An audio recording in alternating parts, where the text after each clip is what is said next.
Discussions are continuing about how to fix the spillway at Beaver Lake. More on that. Plus, Carrie Schneider is back with our friends at the DuBois County Humane Society, and Ferdinand Heimatfest Ambassador Sue Fink is tonight's guest on Inform.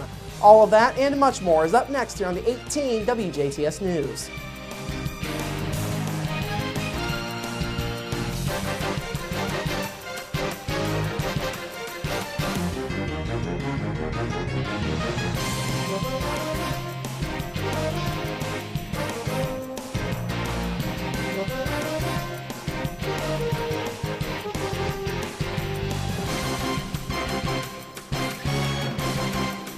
Hello, I'm Bradford Raths. We begin tonight with a single-car accident that led to a DuBois man's arrest after he had one more beer. DuBois County Sheriff's deputies say 26-year-old Richard Looney was eastbound along DuBois-Cuzco Road just before 6:45 last night when he noticed a small animal in the road near East County Road 450 North. Looney tried to dodge the animal but went off of the roadway and his vehicle came to rest in a nearby ditch. His vehicle sustained between $5,000 and $10,000 worth of damage, according to deputies. Deputies say Looney complained of back pain and he was taken to Memorial Hospital to be treated. Further investigation found that Looney tested positive for THC. Further testing confirmed that he was intoxicated with a BAC that registered 0.16% or twice the legal limit. As mentioned, deputies actually found Looney drinking another beer when they arrived at the scene of the accident. He told deputies he decided to drink another beer because he knew he was going to go to jail for drunk driving anyway.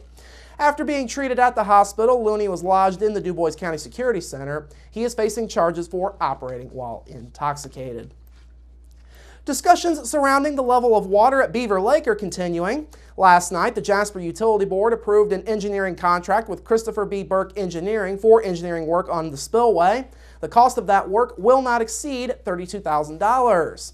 Now, the level of the lake has been a topic of discussion for several months now after property owners along the lake have complained that the water level was lower than it had been in the past following the installation of the new spillway back in the summer of 2012. Evansville-based firm Morley & Associates, who investigated the issue, has said that the middle part of the lake is where it should be level-wise based off of the original spillway. The work that Christopher B. Burke does would determine how much it would cost to raise the spillway roughly 10 inches from where it is now to resolve lingering problems with the water levels in other parts of the lake. Utility Board Chairman Wayne Sheeter says having Beaver Lake as a reliable backup water source is a big reason why the lake needs to be at the right level. Originally, it was built as the main backup, and once Patoka Lake was built, we didn't feel it became, or it was still the major backup until the 2012 drought when we were told to use it first. So the question is, do we have enough water in there? Do we need more water in there? What's it going to take to get that raised up? And so, I think all of this will help us make that final decision. Sheeter further says increases in Jasper's population within the last few years makes having enough water in the lake just that much more important. Population, I don't know off the top of my head, but I was bet it's probably at least a third, if not more, bigger than it was in the 1950s, and demand is up. So if we're, may get into the position of having to use it as a major, our primary backup, we want to make sure we got a good supply of water in there. Once Christopher B. Burke completes its work, the specifications that the firm comes up with would then be used for collecting bids on the project. The spillway would then be reconstructed by the company that submits the winning bid. Finally this evening, the DuBois County Council is continuing its debate on how to handle job descriptions and salaries for county employees going forward. Last night, Kent Irwin with Wagner, Irwin, Scheel & Associates returned to the council to talk further about a proposal for his firm to update job descriptions for county employees and to study salaries. Irwin previously attended March's council meeting. Irwin told the council his firm's study could cost them roughly $45,000 to $46,000 to complete. That figure includes travel expenses. The firm's study would classify jobs in the county into 4 different groups under the factor evaluation system. These groups are professional, common, protective occupations, and labor. Job descriptions in DuBois County have not been updated since 1993, some 21 years ago. Wagner, Irwin, and Scheel has done similar work for Davies, Greene, Knox, Perry, and Spencer counties, among others, here in southwestern Indiana. Recent discussions by the council included the idea of hiring a county human resources director sometime in the future. Irwin says having job descriptions in place prior to making such a hire usually makes a difference. It helps because it's a major project, it's a major undertaking, if a new person is assigned that task, it's going to be a long process. They may or may not have the background or the skills to do that, particularly if they haven't had the background in county government.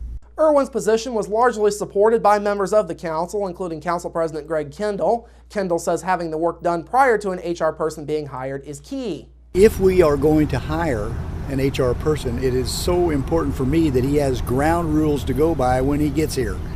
So in order to do that, you have to do a salary analysis so that we make sure that the rules are set and everybody is treated fairly, and that groundwork has to be set for him when he gets here if that's what we decide to do. A second issue that Irwin addressed was the type of person needed to fill an HR role. He says hiring someone from outside of county government is not always a good plan. Private sector HR people are in organizations where there's a CEO, HR reports to the CEO. There are often department heads that report to the CEO, and the HR person tends to have some wider degree of authority in that kind of an organization, as opposed to county government, where the various elected officials and department heads have their own authority and responsibility for the work in their offices. The council could also look into performance-based incentives and other incentives like longevity pay as part of any salary study. Also last night, the council approved a new budget for the County Corrections Center. That new budget includes reinstating raises for corrections employees and hiring a new case manager to replace one that was not replaced before. The new budget comes after last week's announcement of an additional $157,000 in state funding for the Corrections Center. Wysite told the council the funding will be continuing annually for the foreseeable future. All right, coming up after the break, your local forecast, sports with Kurt Gooksell, and Inform with Sue Fink. That's all up next here on the 18 WJTS News. Local people watching local people.